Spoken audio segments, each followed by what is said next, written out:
Adjusted profit or loss.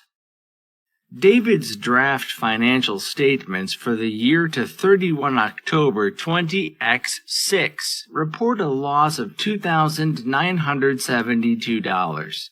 When he prepared the financial statements, David did not include an accrual of $3,252 and a prepayment of $1,668.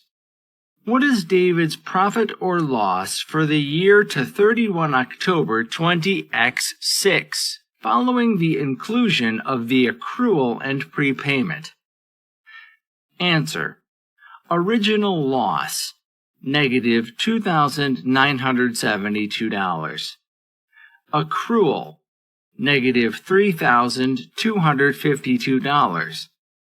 Prepayment, $1,668. Revised loss, negative $4,556.